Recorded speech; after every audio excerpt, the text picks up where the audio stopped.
Assalamualaikum, apa kabar semuanya? Berjumpa lagi dengan saya. Kali ini saya akan membuat pola rok wiron ya teman-teman ya. Dengan panjangnya tuh hanya 88 cm, lingkar pinggangnya 96, saya tambahkan untuk karet 6 cm saja ya. Nanti letak karetnya tuh ada di kiri dan kanan. Lalu untuk lingkar pinggulnya tuh 125 sudah saya tambahkan sekitar 4 sampai 6 cm teman-teman ya. Jadi 125 itu sudah saya tambahkan 4 sampai 6 cm. Sebelum melanjutkan video saya, jangan lupa di subscribe, like, komen, serta dibagikan. Yang mau melihat hasil-hasil jahitan dari Putra Busana bisa dilihat di Instagramnya Putra Busana teman-teman ya. Double T ya, Putra Busana double T ya teman-teman ya. Saya ada posisi ada di Beji Depok. Oke, sebelum melanjutkan video saya, jangan lupa di subscribe teman-teman ya. Langsung saja kita mulai videonya. Nah, di sini sudah saya siapkan kainnya. Untuk ukuran sendiri 2 meter 25 dikali 1 meter 15. Kita akan buat rok wiron teman-teman ya. Di sini sih untuk panjangnya tidak terlalu panjang, hanya pinggulnya yang agak besar 125 ya. Di sini yang saya membuat wironnya tuh hanya 5 biji, hanya 5 saja ya. Standarnya wiron berapa sih? Standarnya wiron tuh ada 7, ada 7, 9 teman-teman ya. 7 wiron atau 9 ya standar. Kalau mau lebih boleh kalau kayaknya cukup. Nah, sekarang kita akan mulai potongnya. Karena ini motif kawung, motif bebas ya teman-teman ya, mau ambil dari sini boleh itu ya. Jadi saya akan ambil untuk polanya badan bagian depan terlebih dahulu. Biasanya untuk kain wiron bagian bawahnya tuh enggak saya lipat ya teman-teman ya, tetap natural seperti ini, tinggal dirapikan saja nanti jahitannya. Panjangnya tuh 88, kita kurangin 3,5 cm untuk apa? Untuk ban pinggang ya. Untuk ban pinggang. Kita garis menggunakan garis siku supaya lebih lurus. Di sini untuk lingkar pinggangnya tadi kita tambahkan 6 cm dari ukuran awal ya. Menjadi 102, 25,5. Tambahkan 3 cm untuk kupna, tambahkan 2 cm sampai 3 cm untuk kampuhnya. Tadi lingkar pinggangnya 125, 62,5. 62 berarti 31 lebih sedikit. 31 lebih sedikit. Nah, seperti ini. Berapa mili teman-teman ya. Di sini karena roknya agak tirus, kita buat bagian bawahnya 22 saja. Kita garis. Untuk bagian bawahnya bisa kita tarik dengan menggunakan garis lurus seperti ini saja.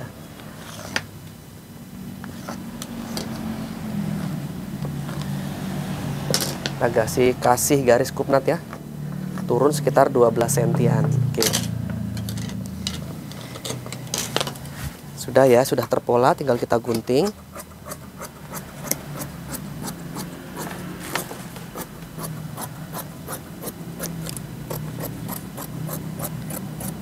Nah, ini udah terpola ya.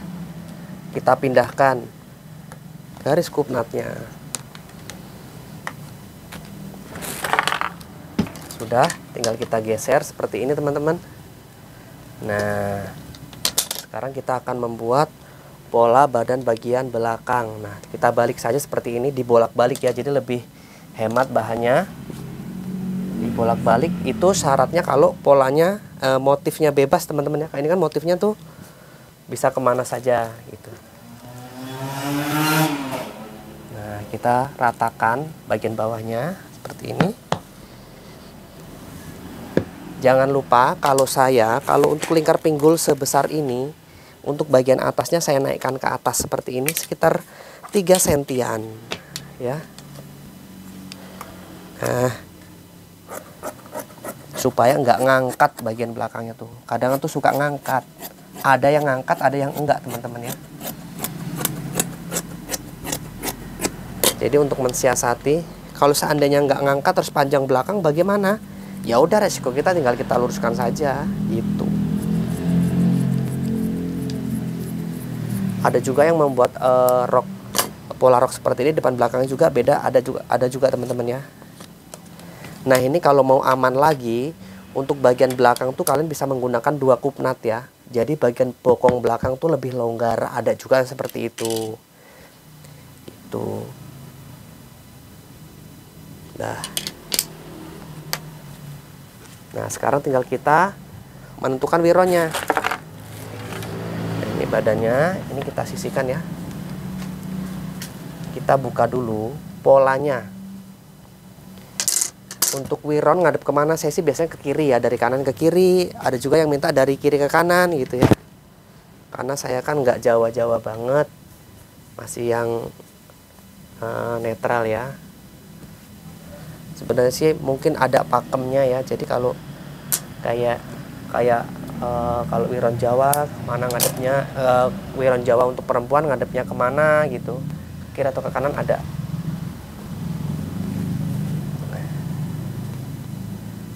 Nah ini yang tadi kita letakkan saja di sini ya. Ini tadi udah saya cekris untuk tanda ini badan pas di tengah-tengah.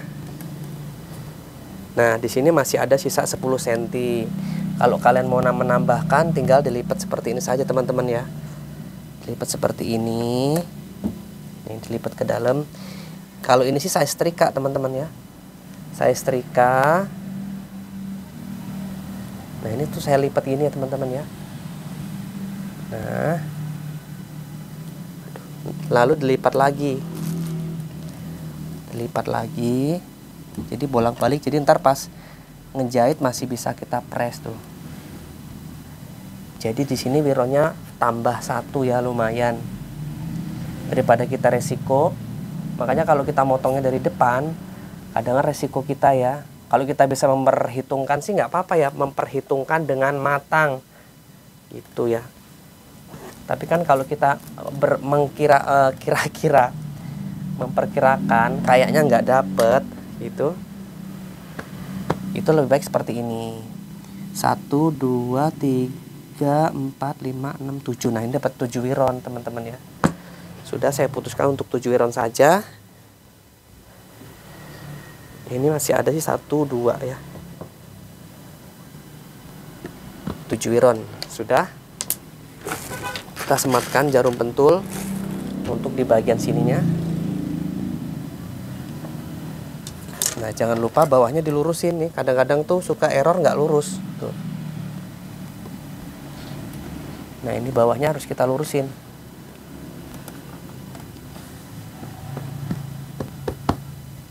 Bagian atas dicek lagi.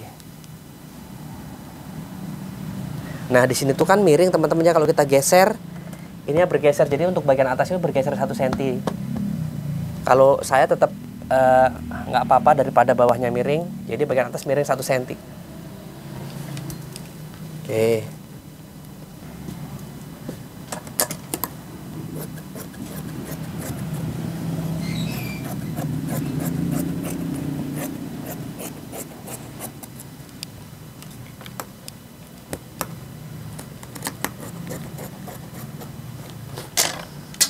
Nah, ini dia teman-teman hasilnya ya. Sudah terbentuk. Bagian atas kalau kalian mau kasih tanda untuk lebarnya, nah segitu teman-teman ya.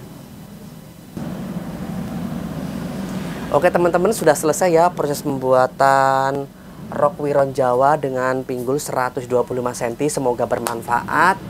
Intinya kalau kita membuat pola tuh kita harus cari amannya dulu teman-teman ya. Jadi kalian ngambilnya itu lebih aman dari mana, gitu teman-teman ya. Atau mungkin karena jam terbang ya teman-teman ya. Jadi kita bisa memperkirakan bahwa nanti bahan ini seperti ini, seperti ini, seperti ini. Jangan lupa yang masih belajar semangat terus ya teman-teman ya. Sampai berjumpa lagi di lain waktu. Sampai berjumpa lagi di video berikutnya. Assalamualaikum warahmatullahi wabarakatuh. Bye bye.